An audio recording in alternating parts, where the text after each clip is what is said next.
Hi ನಮಸ್ಕಾರ ಎಲ್ಲರಿಗೂ. ಈಗ ರೀಸೆಂಟ್ ಆಗಿ ಎಲ್ಲಾ ಸೋಷಿಯಲ್ ಮೀಡಿಯಾ ಪೇಜ್ ಅಲ್ಲೂ ತುಂಬಾ ಹೈಲೈಟ್ ಆಗ್ತಾ ಇರೋದು ಅಂದ್ರೆ ತಿರುವನಾಮಲೈನ ಅರುಣಾಚಲೇಶ್ವರ ದೇವಸ್ಥಾನ. ಈ ದೇವಸ್ಥಾನಕ್ಕೆ ಹೋಗೋದು ಹೇಗೆ, ನಾವು ಹೇಗ್ ಹೋಗಿದ್ವಿ, ನಮ್ಮ ಗಿರಿ ಪ್ರದಕ್ಷಿಣೆ ಹೇಗಿತ್ತು ಅಂತ ತಿಳ್ಕೊಳಕ್ಕೆ ಈ ವಿಡಿಯೋನ ಕಂಪ್ಲೀಟ್ ಆಗಿ ನೋಡಿ. Welcome to Manvitha blogs. ನಾವು ತುಂಬಾ ವರ್ಷದಿಂದ ಆಕ್ಚುಲ್ ಆಗಿ ಒಂದ್ 2 ವರ್ಷದಿಂದ ಇಲ್ಲಿ ಹೋಗ್ಬೇಕು ಅಂತ ಎಷ್ಟು ಆಸೆ ಇತ್ತು ಅಂದ್ರೆ ಕಂಪ್ಲೀಟ್ ಆಗಿ ಅದು ಇವತ್ತು ನಮ್ಗೆ ಋಣ ಕೂಡ್ ಬಂತು ಅಂತಾನೆ ಹೇಳ್ಬೋದು. ನಾವೀಗ ಬೆಳಗಿನ ಜಾವ 4 ಗಂಟೆಗೆ ನಾವು ಚಾಮರಾಜನಗರದಿಂದ ಬೆಂಗಳೂರಿಗೆ ಬಸ್ಸಲ್ಲಿ ಹೋಗ್ತಾ ಇದೀವಿ. ಸೊ ಬೆಂಗಳೂರಿಗೆ ಹೋಗೋವರೆಗೂ ನಮ್ಗೆ 7:45 8 ಗಂಟೆ ಆಗುತ್ತೆ. ಅಲ್ಲಿ ಹೋಗಿ ಬೆಂಗಳೂರಲ್ಲಿ ಸ್ವಲ್ಪ ತಿಂಡಿ ಎಲ್ಲ ತಿನ್ಕೊಂಡು ನಾವು ಆನ್ಲೈನ್ ಅಲ್ಲೇನೆ ತಿರುವನಾಮಲೈಗೆ ಬಸ್ ಬುಕ್ ಮಾಡ್ಕೊಂಡಿದ್ವಿ. KSRTC ಬಸ್ನ ಥ್ರೂ ಬೆಂಗಳೂರು ಟು ತಿರುವನಾಮಲೈ. ನಿಮ್ಗೆ ಬಸ್ ಬುಕ್ ಮಾಡ್ಕೊಂಡ್ರೆ ಬೆಟರ್ ಅನ್ಸುತ್ತೆ, ಯಾಕೆಂದ್ರೆ ಆಲ್ರೆಡಿ ಎಲ್ಲಾ ಬುಕ್ ಮಾಡ್ಬಿಟ್ಟಿರ್ತಾರೆ. ನೀವು ವಿತೌಟ್ ಬುಕ್ಕಿಂಗ್ ಹೋಗ್ತೀರಾ ಅಂದ್ರೆ ಯಾವ ಸೀಟ್ ಖಾಲಿ ಇರುತ್ತೆ ಅಲ್ಲಿ ಕೂತ್ಕೋಬೇಕಾಗತ್ತೆ.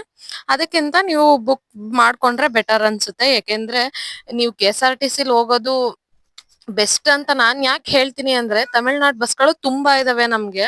ಬಟ್ ತಮಿಳ್ನಾಡು ಬಸ್ ಏನಾಗುತ್ತೆ ಅಂದ್ರೆ ನಿಮ್ಗೆ ಉದ್ದಕ್ಕೂ ಸ್ಟಾಪ್ ಕೊಟ್ಕೊಂಡು ಹೋಗ್ತಾರೆ. ಬಟ್ KSRTC ಬಸ್ ಆತರ ಅಲ್ಲ. ಹಾಗಾಗಿ ಬುಕ್ ಮಾಡ್ಕೊಂಡು ಹೋದ್ರೆ ಬೆಟರು. ನಾವು ಸುಮಾರು 2 ಗಂಟೆಗೆ ತಿರುವನಾಮಲೈಗೆ ಬಂದ್ವಿ. ನಾವು ಬೆಂಗಳೂರಲ್ಲಿ ಬಸ್ ಹತ್ತಿದಾಗ ಸುಮಾರು 9:30 ಬಸ್ ನಾವು ಬುಕ್ ಮಾಡಿದ್ದು. 9:30ಗೆ ಬೆಂಗಳೂರಲ್ಲಿ ಬಸ್ ಹತ್ತಿದ್ದಕ್ಕೆ ನಾವು ತಿರುವನಾಮಲೈಗೆ ಬಂದಾಗ ಸುಮಾರು 2 ಗಂಟೆ ಆಗಿತ್ತು. ಸೊ ಅಲ್ಲಿಂದ ಊಟ ಮಾಡ್ಕೊಂಡು ಡೈರೆಕ್ಟ್ ರೂಮ್ ಹತ್ರ ಹೋಗಿ ರೂಮ್ ಅಲ್ಲಿ ಫ್ರೆಶ್ ಅಪ್ ಆಗಿ ಸಂಜೆ ಮೇಲೆ ಗಿರಿ ಪ್ರದಕ್ಷಿಣೆ ಮಾಡ್ಬೇಕು ಅಂತ ದೇವಸ್ಥಾನದ ಹತ್ರ ಹೋಗ್ತಾ ಇದೀವಿ. ಗಿರಿ ಪ್ರದಕ್ಷಿಣೆ ಸ್ಟಾರ್ಟ್ ಮಾಡೋರು ಯಾರೇ ಆದ್ರೂನು ಫಸ್ಟ್ ನೀವು ರಾಜಗೋಪುರದ ಹತ್ರ ಬಂದು ಇಲ್ಲಿಂದಲೇ ನಿಮ್ಮ ಗಿರಿ ಪ್ರದಕ್ಷಿಣೆ ಸ್ಟಾರ್ಟ್ ಮಾಡ್ಬೇಕು ಅಂತ ಹೇಳ್ತಾರೆ. ಸೊ ನಾವು ಕೂಡ ಬಂದ್ವಿ. ಇಲ್ಲಿ ನೀವು ಸ್ಟಾರ್ಟ್ ಮಾಡ್ಬೇಕಾದ್ರೆ ಮೊದ್ಲು ಇಲ್ಲಿ ದೀಪ ಹಚ್ಚಿ ಆರತಿ ಮಾಡಿ ನಂತರ ಸ್ಟಾರ್ಟ್ ಮಾಡ್ತಾರೆ. ಹಾಗಾಗಿ ನಿಮ್ಗಿದೆಲ್ಲ ಅಲ್ಲೇ ಸಿಗುತ್ತೆ, ಗೋಪುರದ ಹತ್ರನೇ. ಅಲ್ಲೇ ತಗೊಂಡು ನೀವು ಸ್ಟಾರ್ಟ್ ಮಾಡ್ಬೋದು. ಆಕ್ಚುಲಿ ನಮ್ಮ ಪ್ಲಾನ್ ಇದ್ದಿದ್ದು ಮಾರ್ನಿಂಗು ಗಿರಿ ಪ್ರದಕ್ಷಿಣೆ ಮಾಡೋಣ ಅಂತ. ಬಟ್ ಆದ್ರೆ ನಾವು ಸ್ವಲ್ಪ ಪ್ಲಾನ್ ನ ಚೇಂಜ್ ಮಾಡ್ಕೊಂಡು ಈವ್ನಿಂಗೇ ಮಾಡ್ಬಿಡೋಣ ಅಂತ ಚೇಂಜ್ ಮಾಡ್ಕೊಂಡ್ವಿ. ಯಾಕೆಂದ್ರೆ ನಾವ್ ಇದೇ ಫಸ್ಟ್ ಟೈಮ್ ಮಾಡ್ತಾ ಇರೋದ್ರಿಂದ ಗಿರಿ ಪ್ರದಕ್ಷಿಣೆ ಆದ್ಮೇಲೆ ನಾವು ಮತ್ತೆ 5 ಅವರ್ ದೇವ್ರ ದರ್ಶನಕ್ಕೆ ನಿಂತ್ಕೋಬೇಕಾದ್ರೆ ತುಂಬಾ ಸಾಕಾಗುತ್ತೆ. ಯಾಕೆಂದ್ರೆ ನಾವು ಲಾಂಗ್ ಡಿಸ್ಟೆನ್ಸ್ ಇಂದ ಲಾಂಗ್ ಜರ್ನಿ ಮಾಡಿ ಬಂದಿರೋದ್ರಿಂದ ಸಾಕಾಗ್ಬಿಡುತ್ತೆ ಅಂತ ಹೇಳಿ ನಾವು ಸಂಜೆನೆ ಮಾಡೋಣ ಅಂತ ಹೇಳಿ ಈವ್ನಿಂಗ್ಗೆ ಪ್ಲಾನ್ ಮಾಡ್ಕೊಂಡ್ವಿ. ಸೊ ಗೋಪುರದ ಹತ್ರ ಕಾಯೆಲ್ಲ ಹೊಡೆದು ಅಲ್ಲಿ ನಮಸ್ಕಾರ ಮಾಡ್ಕೊಂಡು ನಮ್ಮ ಗಿರಿ ಪ್ರದಕ್ಷಿಣೆನ ಸ್ಟಾರ್ಟ್ ಮಾಡಿ ಒಂದು 800 ಮೀಟರ್ಗೆನೆ ನಮ್ಗೆ ನೈಋತಿ ಲಿಂಗ ಸಿಗುತ್ತೆ. ಇದು ಆಕ್ಚುಲ್ ಆಗಿ ಏನಂದ್ರೆ ಇದು ತುಂಬಾ ಚಿಕ್ಕ ದೇವಸ್ಥಾನ, ಅದು ಫಸ್ಟ್ ಸಿಗೋ ದೇವಸ್ಥಾನ ನಮ್ಗೆ. ಯಾಕೆಂದ್ರೆ ಅಲ್ಲಿ ದೇವಸ್ಥಾನ ಇದೆ, ಅದು ಕೂಡ ಒಂದು ಅಷ್ಟಲಿಂಗಗಳಲ್ಲಿ ಒಂದು ಅಂತ ಗೊತ್ತೇ ಆಗಲ್ಲ ತುಂಬಾ ಜನಕ್ಕೆ. ಎಸ್ಪೆಷಲಿ ನಮ್ಗಂತೂ ಗೊತ್ತೇ ಆಗಿರ್ಲಿಲ್ಲ, ಯಾಕೆಂದ್ರೆ ಅದು ತುಂಬಾ ಚಿಕ್ಕ ದೇವಸ್ಥಾನ. ಆತರ ಅಲ್ಲಿ ದರ್ಶನ ಮಾಡ್ಕೊಂಡು ಹಾಗೆ ಮುಂದೆ ಬಂದ್ವಿ. ನಿಮ್ಗೆ ಅಷ್ಟಲಿಂಗಗಳಲ್ದೇನೆ ಉದ್ದಕ್ಕೂನು ನಮ್ಗೆ ನೆಕ್ಸ್ಟ್ ಸಿಗೋದೆ ಅಗ್ನಿಲಿಂಗ. ಇದು ಕೂಡ ದೊಡ್ಡ ದೇವಸ್ಥಾನ. ಇದು ನಿಮ್ಗೆ ರೋಡ್ ಇಂದ ಸ್ವಲ್ಪ ಒಳಗಡೆ ಬರ್ಬೇಕಾಗುತ್ತೆ ಈ ದೇವಸ್ಥಾನಕ್ಕೆ. ಆಮೇಲೆ ನಮ್ಗಿಲ್ಲಿ ದಾರಿಲ್ ಬರ್ತಾ ಇಲ್ಲಿ ಇನ್ನೊಂದು ದೇವಸ್ಥಾನ ನೋಡಿದ್ವಿ ನಾವು. ಇಲ್ಲಿ ಏನಂದ್ರೆ ನೀವೇ ನಿಮ್ ಕೈಯಾರ ಶಿವಲಿಂಗಕ್ಕೆ ಅಭಿಷೇಕ ಮಾಡ್ಬೋದು ಅಂತ ಅಲ್ಲಿ ಅನೌನ್ಸ್ ಮಾಡ್ತಾ ಇದ್ರು ಮೈಕ್ ಅಲ್ಲಿ. ಇಲ್ಲಿ ನಾನ್ ನೋಡಿದ ಪ್ರಕಾರ ಇವ್ರು ₹1 ದುಡ್ಡಿಲ್ಲ ಏನು ಎಕ್ಸ್ಪೆಕ್ಟ್ ಮಾಡ್ಲಿಲ್ಲ. ಯಾರ್ ಬೇಕಾದ್ರೂ ಹೋಗಿ ಯಾರ್ ಬೇಕಾದ್ರೂ ಅಭಿಷೇಕ ಮಾಡ್ಬೋದು. ಅವ್ರು ಕೇಳ್ಕೊಳ್ಳೋದೇನು ಅಂದ್ರೆ ಅನ್ನದಾನಕ್ಕೆ ನಿಮ್ ಕೈಲಿ ಎಷ್ಟಾಗತ್ತೆ ಅಷ್ಟು ಸೇವೆಗೆ ಕೈಲಾದಷ್ಟು ಕೊಡಿ ಅಂತ ಕೇಳ್ಕೊತಾರೆ. ಜೊತೆಗೆ ಅಲ್ಲಿ ಅನ್ನಪ್ರಸಾದ ಕೂಡ ವಿತರಣೆ ಮಾಡ್ತಿದ್ರು. ಗಿರಿ ಪ್ರದಕ್ಷಿಣೆ ಮಾಡುವಾಗ ಅಷ್ಟಲಿಂಗಗಳಲ್ದೇನೆ ನಮ್ಗಿನ್ನು ಬೇರೆ ಬೇರೆ ತುಂಬಾ ದೇವಸ್ಥಾನಗಳೆಲ್ಲ ಸಿಗುತ್ತೆ. ಅಂದ್ರೆ ಸಾಯಿಬಾಬಾ ಮಂದಿರ ಇರ್ಬೋದು, ಗಣೇಶನ್ ದೇವಸ್ಥಾನ, ಆತರ ತುಂಬಾ ಅಂದ್ರೆ ತುಂಬಾ ಆಶ್ರಮ ದೇವಸ್ಥಾನಗಳು ಉದ್ದಕ್ಕೂ ಸಿಗುತ್ತೆ. ಬಟ್ ನಾವು ಅದನ್ನೆಲ್ಲ ಕವರ್ ಮಾಡ್ತಾ ನಿಂತ್ಕೊಬಿಟ್ರೆ ನಮ್ಮ ಗಿರಿ ಪ್ರದಕ್ಷಿಣೆಗೆ ಲೇಟ್ ಆಗ್ಬಿಡುತ್ತೆ ಅಂತ ಹೇಳಿ ಆದಷ್ಟು ತುಂಬಾ ದೇವಸ್ಥಾನಗಳನ್ನ ಸ್ಕಿಪ್ ಮಾಡಿ ಅಷ್ಟಲಿಂಗಗಳ ದೇವಸ್ಥಾನಕ್ಕೆ ಮಾತ್ರ ಹೋದ್ವಿ ನಾವು. ನೆಕ್ಸ್ಟ್ ನಮ್ಗೆ ಸೂರ್ಯಲಿಂಗ ದೇವಸ್ಥಾನ ಸಿಗುತ್ತೆ 3ನೇದು. ನಿಮ್ಗೆ ಅಲ್ಲೇ ಆ ಗಿರಿ ಪ್ರದಕ್ಷಿಣೆ ಮಾಡುವಾಗನೇ ಬೋರ್ಡ್ ಎಲ್ಲ ಹಾಕಿರ್ತಾರೆ ನೆಕ್ಸ್ಟ್ ಯಾವ ದೇವಸ್ಥಾನ ಸಿಗುತ್ತೆ ಆಮೇಲೆ ಅದು ಎಷ್ಟು ಕಿಲೋಮೀಟರ್ ಇದೆ ಆತರ ಉದ್ದಕ್ಕೂ ಹಾಕಿರ್ತಾರೆ. ಸೊ ನೀವ್ ಅದನ್ನ ನೋಡ್ಕೊಂಡು ಎಲ್ಲಾ ದೇವಸ್ಥಾನಗಳಿಗೂ ಕೂಡ ಹೋಗ್ಬೋದು. ಹಾಗೆ ಉದ್ದಕ್ಕೂ ಅಷ್ಟಲಿಂಗಗಳ ದೇವಸ್ಥಾನ ಎಲ್ಲ ದರ್ಶನ ಮಾಡ್ಕೊಂಡು ಹಾಗೆ ಬಂದ್ವಿ. ನನ್ ಮಗಳು ಒಂದ್ 2 ಕಿಲೋಮೀಟರ್ ವರ್ಗೂನು ಹೆಂಗೋ ಮಾಡಿ ಸ್ವಲ್ಪ ನಡೆಸಿದ್ವಿ ಅಷ್ಟೇನೆ. ಆಮೇಲೆ ತುಂಬಾ ನಿದ್ದೆ ಬಂದ್ಬಿಡ್ತು ಅವಳಿಗೆ. ಮಧ್ಯಾಹ್ನ ಕೂಡ ಮಲ್ಗಿರ್ಲಿಲ್ವಲ್ಲ, ಹಾಗಾಗಿ ಮಲ್ಕೊಬಿಟ್ಲು. ಅವಳನ್ನು ಕೂಡ ನಾವು ಎತ್ಕೊಂಡು ಗಿರಿ ಪ್ರದಕ್ಷಿಣೆ ಮಾಡಿದೀವಿ. ನನ್ ಮನೆಯವರು ಮತ್ತೆ ಮೈದ್ನ ಎಲ್ಲ ಎತ್ಕೊಂಡು ಸ್ವಲ್ಪ ದೂರ ಹೆಂಗೋ ಎತ್ಕೊಂಡು ಎಲ್ಲಾ ಸೇರಿ ಗಿರಿ ಪ್ರದಕ್ಷಿಣೆ ಮುಗಿಸಿದ್ವಿ. ವಾಯುಲಿಂಗ, ಚಂದ್ರಲಿಂಗ ಎಲ್ಲ ಸಿಗುತ್ತೆ ನಿಮ್ಗೆ ದಾರಿ ಮಧ್ಯನೇ ನಡ್ಕೊಂಡು ಹೋಗ್ತಾ ಹೋಗ್ತಾ. ನಾವು ಸುಮಾರು ಗಿರಿ ಪ್ರದಕ್ಷಿಣೆ ಸ್ಟಾರ್ಟ್ ಮಾಡಿದಾಗ ಟೈಮ್ ಬಂದು 5 ಕಾಲ್ ಆಗಿತ್ತು. ನಿಜವಾಗ್ಲೂನು ಕೆಲವರೆಲ್ಲ ತುಂಬಾ ಫಾಸ್ಟ್ ಆಗಿ ನಡೀತಾ ಇದ್ರು. ನಾವ್ ಅನ್ಕೋತಾ ಇದ್ವಿ ಎಷ್ಟು ವಯಸ್ಸಾದವ್ರು ಇರ್ಬೋದು ಎಲ್ಲ ಎಷ್ಟ್ ಫಾಸ್ಟ್ ಆಗಿ ನಡೀತಾರೆ, ನಾವೇ ಏನೇನು ಇಷ್ಟು ಸ್ಲೋ ಆಗಿ ನಡೀತಾ ಇದೀವಿ ಅಂತಾನು ಅನ್ನಿಸ್ತು. ಜೊತೆಗೆ ಕೆಲವರು ಸ್ಲಿಪ್ಪರ್ ಹಾಕೊಂಡ್ ನಡೀತಾ ಇದ್ರು, ಕೆಲವ್ರು ಬರೀ ಕಾಲಲ್ಲೇ ನಡೀತಾ ಇದ್ರು, ಕೆಲವ್ರು ಸಾಕ್ಸ್ ಹಾಕೊಂಡ್ ನಡೀತಾ ಇದ್ರು. ಆದ್ರೆ ನಾವೇನ್ ಮಾಡಿದ್ವಿ, ನಾವು ಬರೀ ಕಾಲಲ್ಲೇ ನಡಿಬೇಕು ಅಂತಾನೆ ಅನ್ಕೊಂಡಿದ್ರಿಂದ ಬರೀ ಕಾಲಲ್ಲೇ ಹೋಗಿದ್ವಿ. ನಾನು ನನ್ ಮಗಳು ತುಂಬಾ ಚಿಕ್ಕೋಳು ಅಂದ್ಬಿಟ್ಟು ಅವಳಗ್ ಮಾತ್ರ ನಾನು ಸಾಕ್ಸ್ ಹಾಕಿದ್ದೆ. ನಮ್ಗೆ ಅನ್ಕೋತಾ ಇದ್ವಿ ಮೋಕ್ಷ ಮಾರ್ಗ ಎಲ್ಲಿ ಸಿಕ್ಲೇ ಇಲ್ಲ ದಾರಿಲಿ ಎಲ್ಲೂ ಅಂತ. ಇದು ನಿಮ್ಗೆ ಲಾಸ್ಟ್ ಇನ್ನೊಂದ್ 3-4 ಕಿಲೋಮೀಟರ್ ಇದೆ ಅನ್ನುವಾಗ ನಿಮ್ಗೆ ಈ ಮೋಕ್ಷ ಮಾರ್ಗ ಸಿಗೋದು. ನಾವು ನೋಡಿದ್ವಿ ಆಲ್ರೆಡಿ ನಮ್ಗೆ ಕಾಲೆಲ್ಲ ತುಂಬಾ ನೋವು ಬಂದ್ಬಿಟ್ಟಿತ್ತು. ಜೊತೆಗೆ ಈ ಮೋಕ್ಷ ಮಾರ್ಗದಲ್ಲಿ ಟೈಮ್ ಅಷ್ಟೊತ್ತಾಗಿದ್ರುನು ಎಷ್ಟು ರಶ್ ಇತ್ತು ಅಂದ್ರೆ ತುಂಬಾ ಕ್ಯೂ ಇತ್ತು. ಜೊತೆಗೆ ಆ ಕಡೆ ನುಗ್ಗಿ ಈ ಕಡೆ ಬರ್ಬೇಕಿತ್ತು. ಅಲ್ಲೊಂದ್ 2-3 ಜನ ಆಗಲ್ಲ ಅಂತ, ತುಂಬಾ ದಪ್ಪ ಇರೋರು ಆಗಲ್ಲ ಅಂತ ಹೇಳಿ ವಾಪಸ್ಸು ಬಂದ್ಬಿಟ್ರು. ನಾವ್ ಅದು ಕೂಡ ಅನ್ಕೊಂಡ್ವಿ, ಇನ್ನ ಅಲ್ಲಿ ಅಷ್ಟುದ್ದ ಕ್ಯೂ ನಿಂತ್ಕೊಂಡು ಇನ್ ಬರಕ್ ಆಗಿಲ್ಲ ಅಂದ್ರೆ ಆ ಕಡೆಯಿಂದ ಈ ಕಡೆಗೆ ಸುಮ್ನೆ ವೇಸ್ಟ್ ಆಗುತ್ತೆ. ಜೊತೆಗ್ ಟೈಮ್ ಕೂಡ ಆಗೋಗಿದ್ರಿಂದ ನಾವು ಕವರ್ ಮಾಡ್ಬೇಕಿತ್ತು ಬೇಗ ಅಂತ ಹೇಳಿ ಇಲ್ಲಿಗೆ ಹಂಗೆ ನಮಸ್ಕಾರ ಮಾಡ್ಕೊಂಡು ಇಲ್ಲಿಂದ ಮುಂದೆ ಹೊರಟ್ವಿ. ನಾವು ಪೂರ್ತಿ ಗಿರಿ ಪ್ರದಕ್ಷಿಣೆ ಮುಗಿಯೋವರೆಗೂ ಬರೀ ನೀರ್ ಕುಡ್ಕೊಂಡೇ ಗಿರಿ ಪ್ರದಕ್ಷಿಣೆನ ಕಂಪ್ಲೀಟ್ ಮಾಡಿದೀವಿ.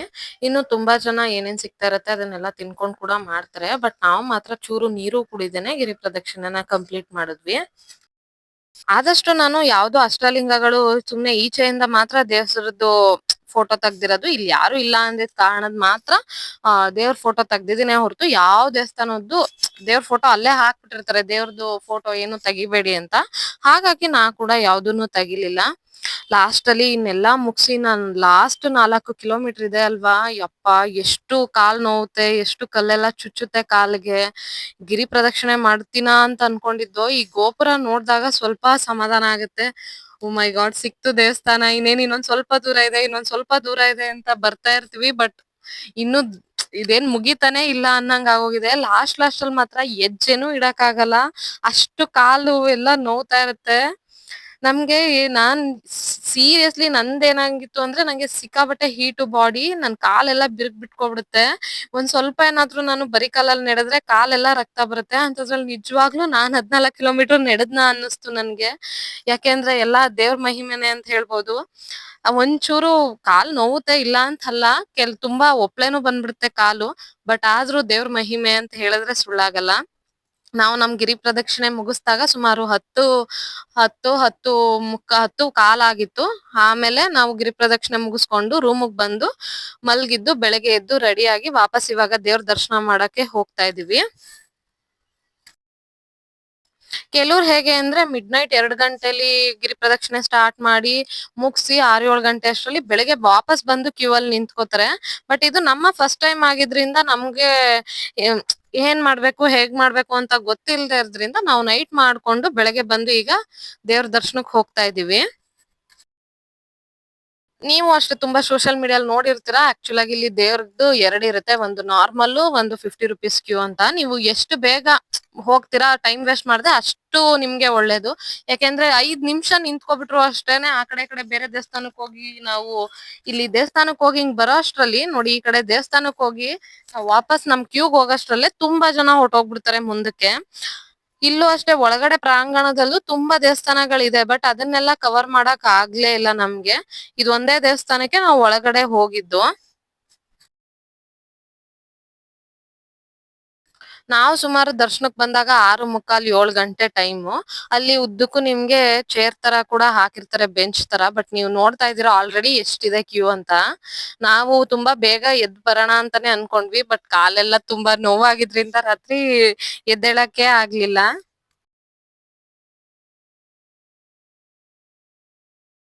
ಇಲ್ಲೂ ಕೂಡ ಇದೇನೋ ಚಿಕ್ಕ ಹಾಲ್ ತರ ಇದೆ. ಅಲ್ಲಿ ಮದ್ವೆಗಳೆಲ್ಲ ನಡೀತಾ ಇದ್ವು. ಆಮೇಲೆ ಇಲ್ಲಿ ಇನ್ನೊಂದೇನಪ್ಪಾ ಅಂದ್ರೆ ಮಧ್ಯ ನಾವು 50 ರುಪೀಸ್ ಕ್ಯೂ ಅಲ್ಲಿ ಇದ್ರೂನು ಇಲ್ಲೂ ಕೆಲವರೆಲ್ಲ ಇರ್ತಾರೆ. ಡೈರೆಕ್ಟ್ ಕರ್ಕೊಂಡೋಗಿ ದೇವ್ರ ತೋರ್ಸೋರು. 200, 300 ಎಲ್ಲಾ ರೇಟ್ ಎಲ್ಲಾ ಮಾತಾಡ್ತಾ ಇರ್ತಾರೆ. ನೀವು ಕೂಡ ಹಂಗ್ ಬೇಕಾದ್ರೂ ಹೋಗ್ಬೋದು. ಈ ದೇವಸ್ಥಾನ ಒಳಗಡೆ ನಿಜವಾಗ್ಲೂ ಎಷ್ಟು ದೊಡ್ಡದಿದೆ ಅಂದ್ರೆ ನೀವು ಕ್ಯೂ ಅಲ್ಲಿ ನಿಂತ್ಕೊಂಡ್ ಬಂದಾಗ್ಲೇ ಅನ್ಸೋದು ನಿಮ್ಗೆ ಎಷ್ಟು ದೂರ ಬರ್ತಾನೆ ಇದೀವಿ ಇದೇನಪ್ಪ ದೇವಸ್ಥಾನ ಇನ್ ಎಷ್ಟೊತ್ತು ಸಿಗುತ್ತೆ ಗರ್ಭಗುಡಿ ಅನ್ಸುತ್ತೆ. ಯಾಕೆಂದ್ರೆ ಅಷ್ಟು ಸುತ್ತಿ ಒಳಗಡೆನೆ ತುಂಬಾ ಸುತ್ತಾನೆ ಇರ್ಬೇಕು. ಆಮೇಲೆ ತುಂಬಾ ದೊಡ್ಡ ದೇವಸ್ಥಾನ ಆಗಿರೋದ್ರಿಂದ ನಮ್ಗೆ ಇನ್ನು ಮುಗಿತಾನೆ ಇಲ್ಲ ಅನ್ನಷ್ಟು ಅನ್ನಿಸ್ತಾ ಇರುತ್ತೆ. ಜೊತೆಗೆ ಏನಾಗುತ್ತೆ ಅಂದ್ರೆ ಅಲ್ಲಿ ಮಧ್ಯ ಅನೌನ್ಸ್ ಮಾಡ್ತಾ ಇರ್ತಾರೆ. ಏನಾದ್ರು ಪೂಜೆ ಮಾಡ್ತಾ ಇದ್ದಾಗ ಅಥವಾ ದೇವ್ರಿಗೆ ಇನ್ನೇನಾರು ಆದಾಗ ಕ್ಯೂ ಸ್ಟಾಪ್ ಆಗ್ಬಿಡುತ್ತೆ. ಒಂದ್ 1/4 ಗಂಟೆ 20 ನಿಮಿಷ ಅಲ್ಲೇ ಕೂತ್ಕೊಬಿಡ್ಬೇಕಾಗತ್ತೆ. ಯಾಕೆಂದ್ರೆ ಮಧ್ಯ ಅದು ಸ್ಟಾಪ್ ಆದಾಗ ಇನ್ನೂ ರಶ್ ಜಾಸ್ತಿ ಆಗುತ್ತೆ ಆತರ. ನೆಕ್ಸ್ಟ್ ನಂಗೆ ಒಂದ್ 1/4 ಗಂಟೆ ನಮಗೂ ಅದೇ ರೀತಿ ಸ್ಟಾಪ್ ಆಯ್ತು. 8 ಗಂಟೆಗೆ ಏನೋ ವಿಶೇಷ ಪೂಜೆ ಇರುತ್ತಂತೆ. ಆ ಟೈಮ್ ಅಲ್ಲಿ ಸ್ಟಾಪ್ ಮಾಡಿದ್ರು. ನೋಡಿ ಈಗ ಇನ್ನೊಂದ್ ಸ್ವಲ್ಪ ದೂರ ದಾಟಿದ್ರೆ ಗರ್ಭಗುಡಿ ಅನ್ಕೋತಾ ಇರ್ತೀವಿ. ಇನ್ನು ಮುಂದೆ ಬರ್ತಾ ಇರ್ತಾರೆ. ಇನ್ನು ಎಷ್ಟು ದೂರ ಇದೆಯೋ ಅನ್ಸುತ್ತೆ. ನಾನ್ ಇದನ್ನ ನೋಡ್ಬಿಟ್ಟು ಇನ್ನೇನ್ ನೆಕ್ಸ್ಟ್ ಸಿಕ್ತು ಗರ್ಭಗುಡಿ ಅನ್ಕೊಂಡೆ. ಬಟ್ ಇಲ್ಲ, ಇನ್ನೂ ಒಳಗಡೆ ತುಂಬಾ ದೂರ ಹೋಗ್ಬೇಕು. ಅಲ್ಲೆಲ್ಲ ಟಿವಿ ಇದೆ. ದೊಡ್ಡ್ ಫ್ಯಾನ್ ಗಳೆಲ್ಲ ಹಾಕಿರ್ತಾರೆ. ತುಂಬಾ ಶೆಕೆ ತಡಿಯಕ್ಕಾಗಲ್ಲ. ಟಿವಿಲೂ ಅಷ್ಟೇನೆ ತಿರುವಣ್ಣಾಮಲೈದು ಉತ್ಸವ ಇರ್ಬೋದು ಅದನ್ನೆಲ್ಲ ಹಾಕ್ತಾ ಇರ್ತಾರೆ. ನೀವ್ ಅಲ್ಲಿ ನೋಡ್ಬೋದು. ನೋಡಿ ಇಲ್ಲಿ ಇಲ್ಲಿ ಬಂದ ತಕ್ಷಣ ಇನ್ನೇನ್ ಈಗ ದೇವ್ರ ದರ್ಶನ ಅನ್ಕೊಂಡೆ. ಇನ್ನೂ ಒಳಗಡೆ ಹೋಗಿ ಸುತ್ಕೊಂಡ್ ಬಳಸ್ಕೊಂಡ್ ಬರ್ತಾ ಇರ್ಬೇಕು ಕ್ಯೂ. ಅಷ್ಟು ಕ್ಯೂ ಇರುತ್ತೆ. ಒಳಗಡೆ ಅಂತೂ ದೇವ್ರ ದರ್ಶನ ನಿಜವಾಗ್ಲೂ ಆ 1 ನಿಮಿಷ ದರ್ಶನಕ್ಕೆ ಅಷ್ಟು ನೆನ್ನೆ 14 ಕಿಲೋಮೀಟರ್ ನಡೆದಿರ್ದಿರ್ಬೋದು. ಇವಾಗ 3 ಅವರ್ ದರ್ಶನಕ್ಕೆ ನಿಂತಿದ್ದಿರ್ಬೋದು. ಅದ್ ಯಾವ್ದು ಫೀಲೇ ಆಗಲ್ಲ. ಅದ್ 1 ನಿಮಿಷ ದರ್ಶನ ಏನಂತಾರೆ ಅದು ಮೈ ರೋಮಾಂಚನ ಆಗೋಯ್ತು. ನೆಕ್ಸ್ಟ್ ನಾವು ಆ ದರ್ಶನ ಮುಗಿಸ್ಕೊಂಡು ಇಲ್ಲಿ ತಾಯಿ ದರ್ಶನ ಮಾಡೋಣ ಅಂತ ಬಂದ್ವಿ. ಆಗ ಇಲ್ಲಿ ದೀಪ ಹಚ್ಬೋದು ಅಂತ ಹೇಳಿದ್ರು. ಸೊ ದೀಪಗಳನ್ನ ತಗೊಂಡು ನಾವು ಕೂಡ ದೀಪ ಹಚ್ಚಿದ್ವಿ.